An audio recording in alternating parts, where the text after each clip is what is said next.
দেখছেন বাংলার সময়। রাজস্ব আয়ের ২১%ই সুদের খাতে যাচ্ছে বলে জানিয়েছেন জাতীয় রাজস্ব বোর্ডের চেয়ারম্যান মোহাম্মদ আব্দুর রহমান খান। সকালে চট্টগ্রামে অর্থনৈতিক সম্মেলনে একথা বলেন তিনি। আগামী বছর থেকে অনলাইনে কর্পোরেট রিটার্ন দাখিল বাধ্যতামূলক করা হবে বলেও জানান এনবিআর চেয়ারম্যান।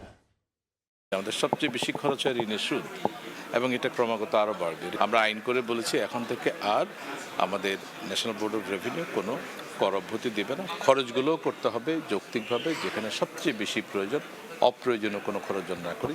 প্রতিটা খরচ করার আগে আমাদের চিন্তা করতে হবে এটা দেশের এবং জনগণের কী কাজে লাগছে। ১ জানুয়ারি থেকে আর বন্ডের কোনো কাজকর্ম আমরা কাগজে কলমে নিব না। একইভাবে আমরা পেপারলেস কাস্টম হাউস করতে চাই, যাতে করে কাস্টমসের যে প্রসেসিংগুলো এগুলো প্রত্যেক যার যার অফিস থেকে বসে করতে পারে।